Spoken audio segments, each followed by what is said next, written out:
स्वागत है आप सभी का एक बार फिर से आनंदी भाई हर से सरस्वती बालिका विद्या मंदिर इंटर कॉलेज जालौन की ऑनलाइन स्टडी एजुकेशन में। मैं धर्मेंद्र कुमार सिंह राजा सर आज यहाँ पर आप लोगों को विज्ञान का पोर्शन यानी रसायन विज्ञान यहाँ पर पढ़ाने के लिए आया हूँ और कक्षा 10वीं का ये लेक्चर होगा और ये मेरा दूसरा लेक्चर है। पहले लेक्चर में मैंने जो आपका पहला चैप्टर था है ना अभिक्रियाएँ, उसके बारे में हमने पढ़ा था रासायनिक अभिक्रियाएँ क्या होती हैं, समीकरण क्या होते हैं, और उसमें अभी हमने आपको अभिकारक पदार्थ उत्पाद के बारे में भी हमने आपको बताया था और उसमें हमने संयोजन अभिक्रियाएं पढ़ ली थी अभिक्रियाओं के प्रकार में। तो आज हमारा जो चैप्टर शुरू होगा वो हमारा दूसरा टॉपिक यहाँ पर होगा विस्थापन या प्रतिस्थापन अभिक्रियाएं। ठीक है, चलिए समय को बर्बाद ना करते हुए जल्दी से हम लोग जानते हैं कि आखिर इस चैप्टर में है क्या। ठीक है, चलिए पहला हमारा जो दूसरी रिएक्शन है यानी कि जो दूसरी परिभाषा जो हमें पढ़नी है वो है विस्थापन या प्रतिस्थापन अभिक्रियाएं क्या होती हैं। ठीक है, इंग्लिश में कहते हैं डिस्प्लेसमेंट और सब्स्टिट्यूशंस रिएक्शंस। ठीक है, यहाँ पर बच्चे गौर करें, देखिए परिभाषा को बहुत अच्छे तरीके से आपको समझना है कि परिभाषा आखिर क्या कह रही है। ठीक है, वे अभिक्रियाएं है ना जिनमें किसी यौगिक के अणु, यहाँ पर एक कंडीशन ये हमारी हो गई कि किसी यौगिक का कोई अणु होगा और उसका किसी एक तत्व का परमाणु अथवा परमाणुओं का समूह के स्थान पर कोई दूसरा तत्व या परमाणुओं का समूह आ जाए, बेटा ऐसी अभिक्रियाओं को हम लोग कहते हैं विस्थापन अभिक्रियाएं। ठीक है, हो सकता है आपको ना समझ में आए सही चीज़ें, तो बस इतना समझ लीजिए आप मोटी भाषा में कि जब कोई एक का स्थान हटाकर उसका स्थान दूसरा कोई लेता है, यानी एक परमाणु को हटाकर उसके स्थान पर कोई दूसरा परमाणु आ जाता है, तो बेटा उस अभिक्रिया को हम लोग कहते हैं विस्थापन या प्रतिस्थापन अभिक्रिया। मान लीजिए आप किसी सीट पर बैठे हैं, आपको कोई अन्य व्यक्ति आया, उसने आपको सीट से उठा दिया और उसने आपका स्थान ले लिया, तो बेटा ऐसी जो अभिक्रिया होगी है ना, आप अभिक्रिया नहीं कर रहे हैं लेकिन समझाने के लिए हम आपको ऐसा बता रहे हैं कि ऐसी अभिक्रिया जो होगी बेटा वो आपकी कहलाएगी विस्थापन या प्रतिस्थापन अभिक्रिया। ठीक है, यहाँ पर ध्यान देने वाली बात क्या है बेटा कि यौगिक का कोई अणु होगा उसे के कोई एक ही तत्व का परमाणु, दोनों विस्थापित नहीं होंगे बेटा, कोई एक तत्व जो होगा यानी या तो जो तत्व का जो परमाणु होगा या परमाणुओं का समूह होगा है ना, वो विस्थापित हो जाएगा और उसके स्थान पर कोई नया एलिमेंट हमारा आ जाएगा। ठीक है, चलिए समझते हैं उदाहरण के रूप में। यहाँ पर आपको फॉर्मूला दिखाई दे रहा है CuSO4, इसे बेटा हम लोग कहते हैं कॉपर सल्फेट है ना। ये आपका हो गया Fe यानी कि लोहा, जिसे हम लोग आयरन कहते हैं है ना। अब यहाँ पर हो क्या रहा है पहले वो समझिए, क्योंकि ये एक रासायनिक समीकरण है। पिछले वाले जो टॉपिक था हमने आपको बताया था कि रासायनिक समीकरण क्या होते हैं, जो अभिक्रिया में भाग लेने वाले पदार्थ होते हैं वो बेटा कहलाते हैं अभिकारक पदार्थ। तो यहाँ पर CuSO4 है ना और Fe जो होगा बेटा ये तो होगा अभिकारक पदार्थ। तीर का निशान क्या बता रहा है कि अभिक्रिया हो रही है, बन क्या रहा हमारा FeSO4 जिसे हम लोग बेटा कहते हैं फेरस सल्फेट है ना, और Cu यानी कि कॉपर यहाँ पर अलग हो। तो बेटा ये क्या कहलाएंगे, ये हमारे कहलाएंगे उत्पाद, और जो अभिक्रिया में भाग ले रहे हैं असल में वो बेटा हमारे क्या कहलाते हैं, वो हमारे कहलाते हैं अभिकारक पदार्थ। ठीक है, यहाँ पर हम गौर करें बेटा CuSO4 फॉर्मूले में यहाँ पर SO4 जो था उससे हमारा C जोड़ा था। यहाँ पर अगर हम गौर करें तो यहाँ पर Fe ने क्या किया कि Cu को स्थान से उसके हटा दिया, तो Cu जो था वो तो विस्थापित होकर अलग हो गया और Fe जो था इसने क्या किया, Cu का स्थान ले लिया और SO4 से आके जुड़ गया, तो इसने क्या बना लिया बेटा FeSO4। फिर जरा बच्चे ध्यान दें, CuSO4 कोई आपका कंपाउंड है ना, यानी कॉपर सल्फेट है। इसमें हमने यानी कॉपर सल्फेट के विलयन में जब लोहे की कीलें डाली जाती हैं, लोहा डाला जाता है, तो बेटा फेरस सल्फेट बनता है और कॉपर जो होता है वो मुक्त होता कैसे है, Fe जो था उसने क्या किया, Cu को उसके स्थान से हटा दिया और खुद उसके स्थान पर आके जुड़ गया यहाँ पर। अब बोले Cu कहाँ गया सर, फिर बेटा Cu जो होगा वो प्रतिस्थापित हो गया और वो अलग अपारा हमारा जो था वो निकल गया। ठीक है, उम्मीद है कि ये परिभाषा से आपको, ये जो उदाहरण से आपको ये परिभाषा क्लियर होगी।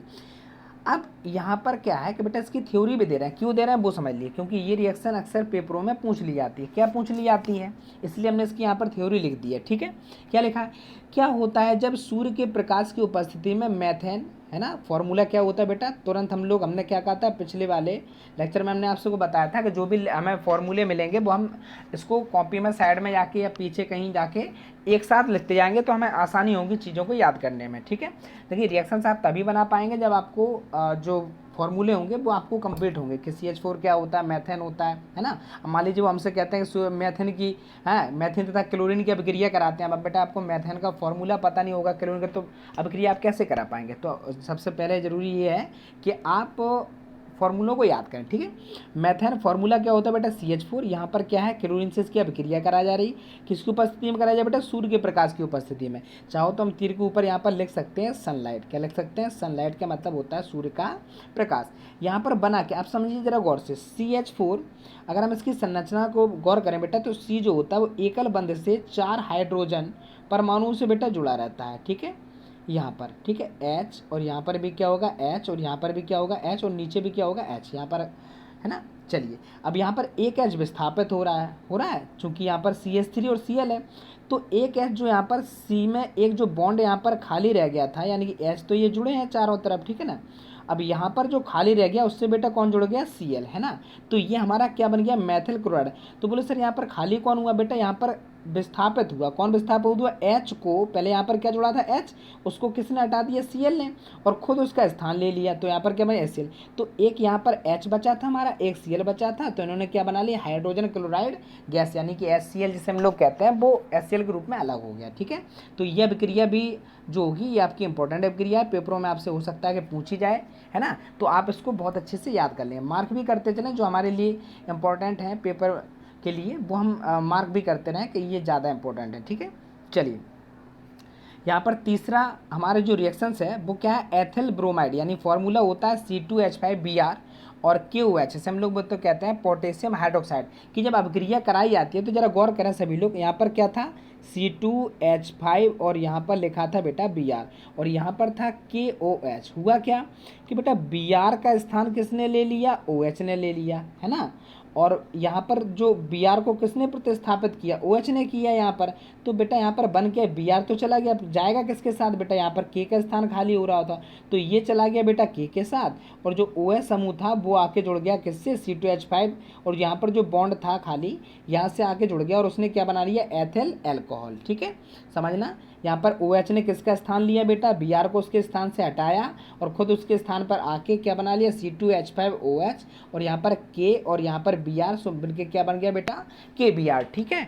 ये हमारे कौन सी अभिक्रियाएं थी बेटा, ये अभिक्रियाएं थी हमारी विस्थापन या प्रतिस्थापन, क्योंकि एक परमाणु जो था वो किसी दूसरे परमाणु को हटाकर उसका स्थान ग्रहण कर रहा था, ठीक है। उम्मीद है कि आपको ये अभिक्रियाएं, है ना, इन उदाहरणों से आपको इस रिएक्शन की परिभाषा जो थी वो बहुत अच्छे से आपको कंप्लीट हो गई होगी, ठीक है। चलिए हम लोग आगे बढ़ते हैं।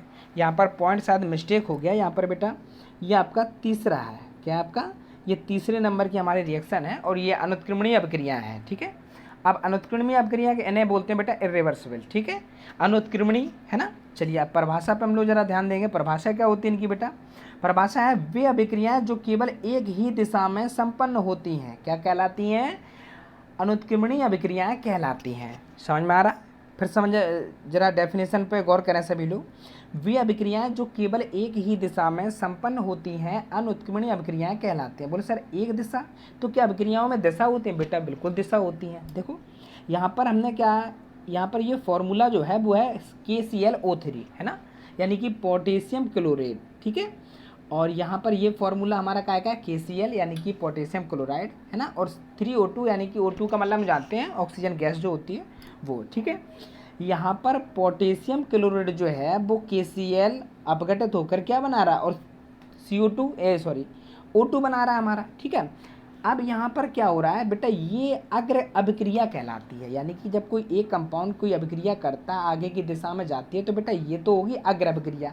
अब मान लीजिए इन्हीं परिस्थितियों में हम KCl और 3O2 को मिला दें और हमारा ये प्राप्त होता है, तो जो उसकी विपरीत दिशा होती है वो होती है बेटा पश्च दिशा, यानी कि जो अभिक्रियाएं आपने पढ़ी हैं ये सारी अग्र अभिक्रियाएं हैं। अग्र का मतलब क्या है, जैसे आगे की ओर यहाँ तीर लगा और ये यहाँ पर उत्पाद बनने में, तो ये कौन सी अभिक्रिया होगी बेटा, अग्र अभिक्रिया। अगर इन्हीं परिस्थितियों को दोबारा से ये प्राप्त करें, यानी दूसरा वाला कंपाउंड, है ना, RHS से हम LHS प्राप्त करें, तो बेटा वो हमारा क्या हो जाएगी, हमें पश्च दिशा हो जाएगी, वो अभिक्रिया की विपरीत दिशा हो जाएगी, ठीक है। तो इस प्रकार से हमारी अभिक्रियाएं कितनी दिशा होगी बेटा, 2, ठीक है।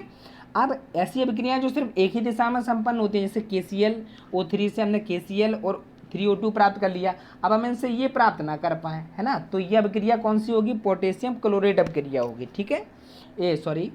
ये हमारी कौन सी रिएक्शन होगी, ये हमारी रिएक्शन जो होगी वो होगी अनुत्क्रमणीय अभिक्रिया, ठीक है। चलिए आगे हम लोग बढ़ते हैं और इसमें क्या है, अगला एग्जाम्पल हमारा Na, जिसे हम सोडियम कहते हैं, 2H2 यानी कि जल की अभिक्रिया जब होती है, Na यानी कि सोडियम की अभिक्रिया जब जल से कराते हैं तो हमारा बनता है NaOH यानी कि सोडियम हाइड्रोक्साइड, और यहाँ पर H2 यानी कि हाइड्रोजन गैस निकलती है। अब बच्चे ज़रा यहाँ पर ध्यान दें, ये जो सिंबल आपको तीर का निशान दिखाई दे रहा है, पिछले लेक्चर में हमने आपको बताया था कि ये काय का निशान होता है, पता चला। उम्मीद है कि आपके दिमाग में आ गया होगा कि ये जो ऊपर की ओर तीर लगा होता है ये दर्शाता है कि जो यहाँ पर जो बन रहा है उत्पाद वो बेटा क्या है, गैस अवस्था में प्राप्त हो रहा है। तो हाइड्रोजन यहाँ पर क्या है बेटा, गैस है। ठीक है, तीसरा एग्जाम्पल हम समझते हैं NaCl यानी कि सोडियम क्लोराइड की जब अभिक्रिया AgNO3 जिसे हमने बोलते हैं सिल्वर नाइट्रेट, क्या बोलते हैं, सिल्वर नाइट्रेट, जब अभिक्रिया कराते हैं तो हमारा क्या हुआ, समझना बहुत अच्छे से, है ना। Ag ने क्या किया, Ag ने जो Cl से अभिक्रिया की, Na ने किससे की, NO3, तो हमारा बना क्या यहाँ पर AgCl और NaNO3। अब ये अभिक्रिया कौन सी पढ़ रहे हैं बेटा, हम अभिक्रिया पढ़ रहे हैं अनुत्क्रमणीय अभिक्रिया, यानी कि ये अभिक्रिया केवल एक ही दिशा में संपन्न हो सकती हैं। आप इससे ये तो प्राप्त कर सकते हैं लेकिन इससे पुनः आप ये प्राप्त नहीं कर सकते, समझ में। तो ये अभिक्रिया बेटा कौन सी होती है, अनुत्क्रमणीय, जो एक ही दिशा में संपन्न होती हैं, यानी आगे एक ही दिशा में संपन्न, ये नहीं कि आपने इससे प्राप्त कर लिया फिर आपने इससे प्राप्त। हाँ, अभी आप आगे पढ़ेंगे उत्क्रमणीय अभिक्रिया होती हैं वो दोनों दिशाओं में संपन्न होती हैं। ठीक है, आगे जो हमारा है, उम्मीद है कि आपको चीज़।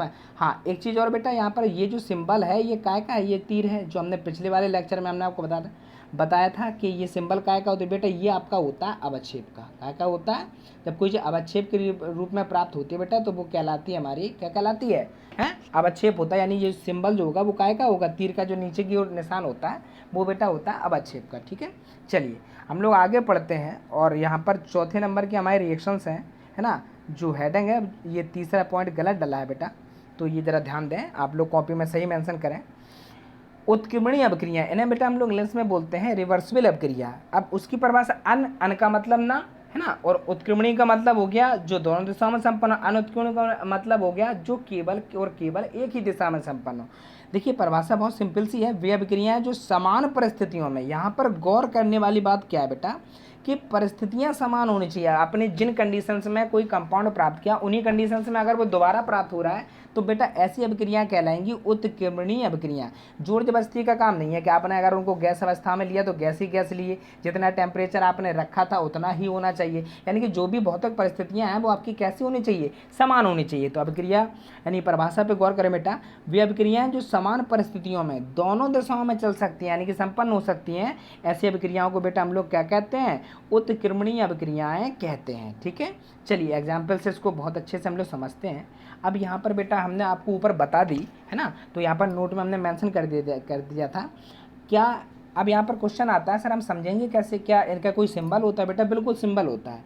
यहाँ पर आपको इस प्रकार से तीर लगे होंगे जो दोनों दिशाओं में, अगर ये आगे वाली दिशा दर्शा रहा होगा और ये हमारी पश्चिम दिशा दर्शा रहा होगा। ठीक है, तो ये जो सिंबल आपको दिखाई दे रहा है नीचे अभिक्रिया में, ये बेटा चिन्ह होता है, काय का चिन्ह होता है, ये बेटा होता है उत्क्रमणीय अभिक्रिया को दर्शाने का ये सिंबल होता है। ठीक है ना, इंग्लिश में इसको हम लोग कहते हैं रिवर्सिबल का साइन। ठीक है, चलिए यहाँ पर नोट में क्या मेंशन किया हमने कि अग्र अभिक्रिया और पश्च अभिक्रिया। ठीक है, यानी कि जो हमारा दाएं से जो आगे की ओर बाएं तरफ को जा रहे हैं हम लोग, है ना, तो ये तो आपकी बेटा हो गई है अग्र अभिक्रिया, और यहाँ से यहाँ की ओर आते हैं, ये आपकी कौन सी कहलाती है, पश्च अभिक्रिया। सीधी सी बात से हमने आपको ऊपर समझा दिया था कि अग्र अभिक्रिया पश्च अभिक्रिया होती क्या। आप समझो जरा बहुत अच्छे से, CaCO3 है ना, कैल्शियम कार्बोनेट, सब लोग जानते हैं इसका, हमने इसको टेम्परेचर मेंशन किया, है ना। तो हमारे दो यहाँ पर ये अपघटित हुआ दो कंपाउंडों में, कौन कौन सा, एक तो CaO और एक हमारा कार्बन डाइऑक्साइड, है ना। अब यदि इनको समान परिस्थिति यानी कि जितने टेम्परेचर पर CaCO3 से हमें CaO यानी कैल्शियम ऑक्साइड और CO2 प्राप्त हुई, अगर हम उतनी कंडीशन उतनी टेम्परेचर पर इन दोनों को हम मिला दें तो हमें पुनः क्या प्राप्त हो जाएगा, CaCO3 यानी कि कैल्शियम कार्बोनेट। समझ में आया आपको, क्या आया कि हमें अगर हम जिन कंडीशनों में हमें इससे ये दोनों चीज़ें प्राप्त हो रही हैं उन्हीं कंडीशनों को अगर हम समान रखें तो इससे अगर ये प्राप्त हो तो बेटा ऐसी रिएक्शन हमारी जो होती हैं, ऐसी अभिक्रियाएं जो होती हैं वो हमारी क्या कहलाती हैं, उत्क्रमणीय अभिक्रियाएं कहलाती हैं। और ये बेटा इनका साइन होता है ना, पहचानना बहुत आसान होता है कि यहाँ पर ये क्या है, साइन आपको यहाँ पर ऊपर दिया गया होगा। ठीक है, चलिए यहाँ पर आगे हम लोग बेटा पढ़ते हैं। PCl5, इनके नाम भी आप लोग लेते रहे हैं। PCl5 को बेटा हम लोग कहते हैं फास्फोरस पेंटाक्लोराइड, पेंटा लगता है बेटा 5 के लिए, और इसको हम लोग बोलते हैं पोटेशियम, है ना, टेट्राक्लोराइड, ट्राई क्लोराइड, है ना। तो ट्राई का मतलब क्या होता है तुम्हारा, ट्राई का मतलब होता है 3, और टेट्रा का मतलब होता है 4, पेंटा का मतलब होता है 5, डाई का मतलब होता है 2, मोनो का मतलब होता है बेटा 1। ठीक है, चलिए फास्फोरस पेंटाक्लोराइड को जब हम लोग अपक्रिया कराते हैं उससे दो चीज़ें प्राप्त होती हैं। किससे अपक्रिया, इसको ताप के द्वारा अपघटित किया जा रहा है ना, PCl3 और Cl2, है ना। Cl2 क्या है, गैस है, क्लोरीन गैस। यहाँ पर क्या हमने अभी हाल आपको बताया, फास्फोरस ट्राइक्लोराइड। ठीक है, दो चीज़ें प्राप्त होगी अगर परिस्थितियों को समान रखा जाए, है ना, तो हम PCl3 और Cl2 को पुनः जोड़कर हम क्या प्राप्त कर सकते हैं, हम प्राप्त कर सकते हैं PCl5 यानी कि फास्फोरस पेंटा क्लोराइड। ठीक है, चलिए हम लोग आगे पढ़ते हैं। आगे क्या पढ़ते हैं, H2 + I2 रिएक्शन बहुत सिंपल है, 2Hi यानी कि हाइड्रोजन आयोडाइड। ठीक है, और अगर परिस्थितियों को समान रखा जाए तो पुनः इनसे ये दोनों चीज़ें प्राप्त हो जाएंगी। अब बोले सर क्या इतने एग्जाम्पल के द्वारा समझाना जरूरी है बेटा, इसलिए हम आपको ज़्यादा एग्जाम्पल से समझा रहे हैं कि आपको अगर पेपरों में वो ये पूछें बेटा ये कौन सी रिएक्शन है ना, अगर वो ये सीधा नाम पूछते हैं कि उत्क्रमणीय अपक्रियाएं क्या होती हैं इन्हें समझाइए, तो हम सीधे कोई परिभाषा लिखेंगे और कोई भी एक एग्जाम्पल लिख देंगे। अब मान लीजिए कोई ये पूछ दिया कि ये अपक्रिया कौन सी है या ये अपक्रिया कौन सी है, तो बेटा आपको फिर आपको पता होनी चाहिए। ज़्यादा से ज़्यादा आप अभ्यास करेंगे तो आपको ज़्यादा से अच्छे से बेहतर चीज़ें समझ में आएंगी। NH4Cl बेटा इसको हम लोग कहते हैं अमोनियम क्लोराइड, और यहाँ पर NH3 क्या है, अमोनिया है, और ये क्या हमारा HCl यानी कि हाइड्रोक्लोरिक अम्ल। ठीक है, जब NH4Cl को हम लोग अपघटित करवाते हैं तो क्या प्राप्त होता है, अमोनिया गैस निकलती है और HCl। ठीक है, अब यदि NH3 और HCl को इन्हीं समान परिस्थितियों में जोड़ा जाए तो पुनः हम क्या प्राप्त कर सकते हैं बेटा, NH4Cl। तो ये अगर अपक्रिया में भी जा रही है ना, अगर अपक्रिया क्या है, इस दिशा में अगर अपक्रिया हो गई और ये पीछे की ओर आ रही है ना, समान परिस्थितियों में, तो बेटा ये दोनों तरफ से अपक्रिया चल रही है। इस प्रकार से ये अपक्रिया कौन सी होगी, हमारी उत्क्रमणीय अपक्रिया, यानी कि ऐसी अपक्रियाएं जो दोनों दिशाओं में कैसी होती हैं, संपन्न होती हैं। ठीक है, ये आपके देखिए ऊपर है ना। अब यहाँ पर ये N2 + के 3H2 यानी कि N2 का मतलब नाइट्रोजन गैस, हाइड्रोजन गैस को हम लोग यदि अपक्रिया कराएं तो हम क्या प्राप्त करते हैं, 2NH3। NH3 का मतलब क्या होता है, अभी हाल हमने आपको बताया था, NH3 एक अमोनिया गैस होती है। कौन सी गैस होती है, अमोनिया गैस है। ठीक है, और ये साइन जो काय का होता है, ये साइन बेटा हमारा होता है उत्क्रमणी का साइन होता है, रिवर्सिबल का। ठीक है, चलिए यहाँ पर एक क्वेश्चन हमने आपको मेंशन किया है। अब ये क्यों किया है, क्योंकि ये अक्सर परीक्षा में पूछ लिया जा सकता है, महत्वपूर्ण क्वेश्चन है, इसलिए हमने आपको यहाँ पर मेंशन कर दिया।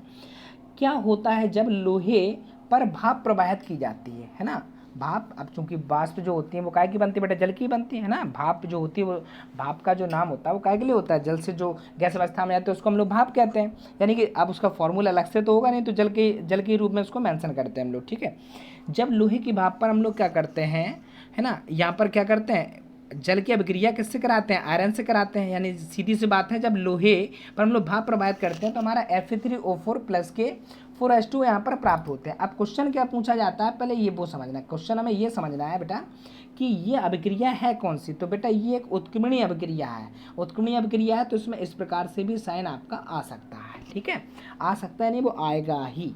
ठीक है, चलिए आगे बेटा हम लोग पढ़ते हैं।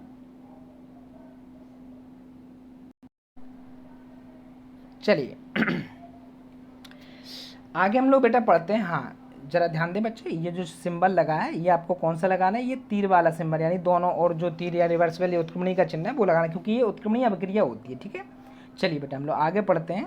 आगे मैं क्या पढ़ना है, आगे जो आपकी 5वीं अभिक्रिया है वो बेटा हमारी है अपघटन अभिक्रिया। क्या होती है, यानी क्या बोलते हैं, डिकम्पोजिशन रिएक्शंस बोलते हैं। ठीक है, वह अनुत्क्रमणीय अभिक्रिया है ना, जिसमें किसी पदार्थ के अणु, है ना, 2 या 2 से अधिक सरल अणुओं में विभाजित हो जाते हैं बेटा, वो आपकी कहलाती है अपघटन अभिक्रिया। ठीक है, अब पहले तो एक गौर करने वाली बात है, वो क्या है वो समझिए जरा यहाँ पर, कि यह एक अनुत्क्रमणीय अभिक्रिया होती है। अब चूंकि आप अनुत्क्रमणीय अभिक्रिया पहले पढ़ चुके हैं, कौन सी अभिक्रिया होती हैं, ऐसी अभिक्रिया जो केवल और केवल एक ही दिशा में संपन्न होती हैं बेटा, वो हमारी कहलाती हैं अनुत्क्रमणीय अभिक्रियाएं। समझ में आ रहा, तो अपघटन अभिक्रियाएं एक प्रकार की अनुत्क्रमणीय अभिक्रियाएं होती हैं। बोले सर इसमें अंतर क्या होता है, अंतर बेटा ये होता है या तो ये ऊष्मा के प्रभाव में कराए जाएंगे, या विद्युत का मतलब इलेक्ट्रिसिटी, है ना, इसके आपके प्रभाव में कराई जाएंगी। तो यदि ये ऊष्मा के प्रभाव में कराई जाए तो बेटा तब इनका हम लोग नाम लेते हैं, वो कह लेते हैं ऊष्मीय अपघटन।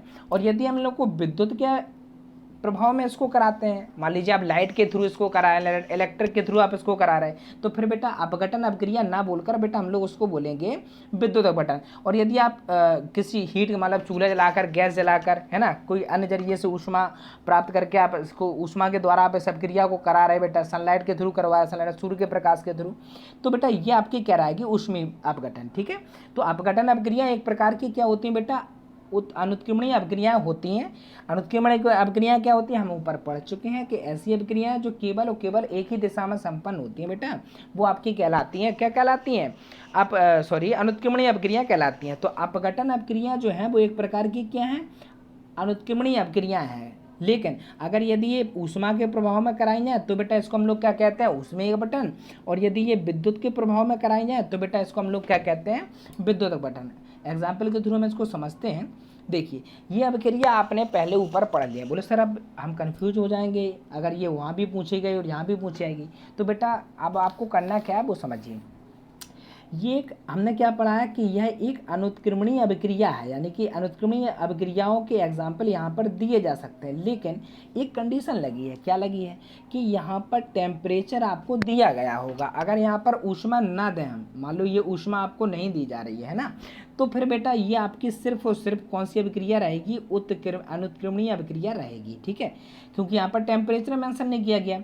पर यहाँ पर क्या कर रहे हैं, यहाँ पर टेम्परेचर को यानी ऊष्मा के प्रभाव में यह अभिक्रिया कराई जा रही है। तो यह अभिक्रिया जो है वो आपकी अपघटन अभिक्रिया। अब अपघटन अभिक्रिया में भी कौन सी अपघटन है, ये आपकी ये बेटा है ऊष्मा के प्रभाव में होने वाली अपघटन अभिक्रिया को बेटा हम लोग क्या कहते हैं, ऊष्मीय अपघटन। ठीक है, KClO3 को बेटा हम लोग क्या कहते हैं, इसको हम लोग बोलते हैं पोटेशियम क्लोरेट। और KCl हम ऊपर भी आपको बता चुके हैं, पोटेशियम क्लोराइड। और O2 हम लोग जानते हैं भली भांति क्या, ऑक्सीजन गैस है। ठीक है, चलिए एग्जाम्पल हमारा सेकंड क्या है, कैल्शियम कार्बोनेट। फॉर्मूला होता है बेटा CaCO3। ये सिंबल देखिए हमें फिर से मिला साइन, है ना, S का मतलब यहाँ पर क्या हुआ, S का मतलब ये हुआ कि CaCO3 यानी कैल्शियम कार्बोनेट जो हमने लिया है अपक्रिया जिससे करवा रहे हैं, वो बेटा आपके कौन सा है, वो आपका CaCO3 यानी कि जो है वो सॉलिड अवस्था में है। सॉलिड का मतलब वो ठोस अवस्था में है। ठीक है, अब यहाँ पर ऊष्मा के प्रभाव में हो रही है ना, चूंकि ये अपक्रिया अगर हमें यहाँ पर फिर से अगर ऊष्मा को हटा दें बेटा,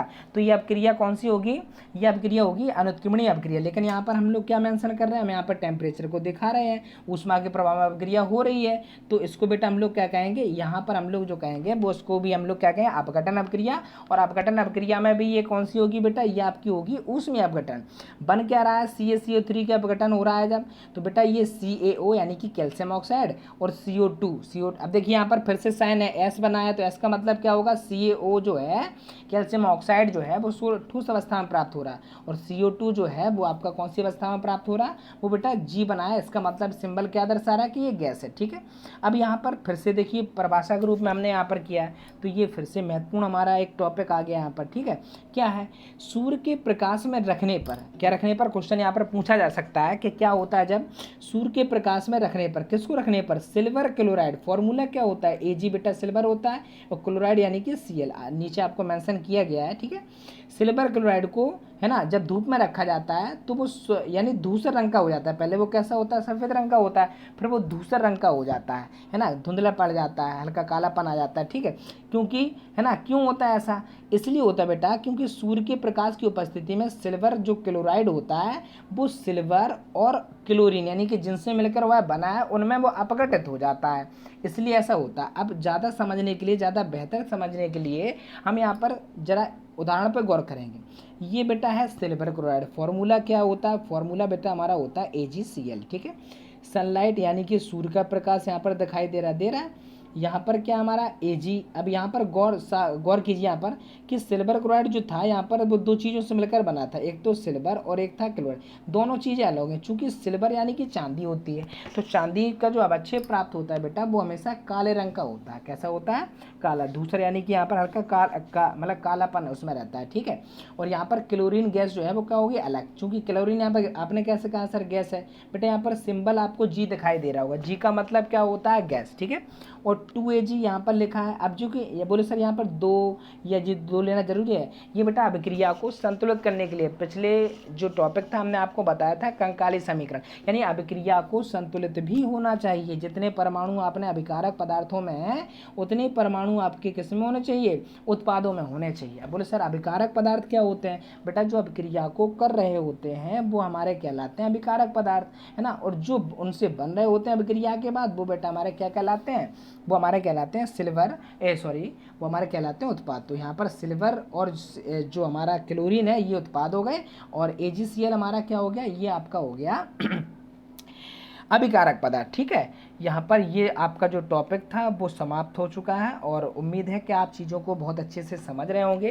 देखिए बेटा आप चीज़ों को समझने का प्रयास करिए, हमने अपना पूरी कोशिश की है कि हम आपको ज़्यादा बेहतर तरीके से, अच्छे तरीके से हम आपको समझाएं। ठीक है, वीडियो को आप बार बार देखते रहें। अगर आपको कोई चीज़ समझ में नहीं आती है, PDF हमने आपको आपके ग्रुप में दे ही देंगे। ठीक है, और अगर आपको नहीं आती है तो आप इसको एक चीज़ और, व्हाट्सएप पर क्वालिटी मेंशन नहीं होती तो यूट्यूब पर जाकर इसको देख लिया करें। ठीक है जी, अगर आप यहाँ पर, क्योंकि जो व्हाट्सअप में क्वालिटी चलती है बेटा वो हाई क्वालिटी पे चलता है, तो कभी कभी क्या होता है कि व्हाट्सअप में अगर आप प्ले करेंगे तो वो बेटा प्ले नहीं होता है। तो आप वहाँ पर RS ग्रुप ऑफ एजुकेशन भाई राजा सर से आप यूट्यूब सर्च करेंगे तो वहाँ पर आपको मेंशन हो जाएगा, वहाँ पर आप 360 की क्वालिटी में, है ना, वहाँ पर आप कम क्वालिटी में भी इसको चला सकते हैं। ठीक है, कम क्वालिटी जैसे 360 हो गया, है ना, 240 हो गया या 144 हो गया, या हाई क्वालिटी पर आपको देखना है 720 हो गया। ठीक है, तो इस क्वालिटी पर आपको चला सकते हैं। और जो वीडियोज़ यहाँ पर जो व्हाट्सएप पर चलती है वो बेटा हाई क्वालिटी में चलती है, कभी कभी प्ले नहीं होते। तो आप इसको चीज़ों को अच्छे से पढ़ें, और उम्मीद करें कि आप लोग इसको कॉपी भी फिर आप लोग करते रहें, अच्छे से कॉपी बना लें, उसमें मेंशन करते रहें।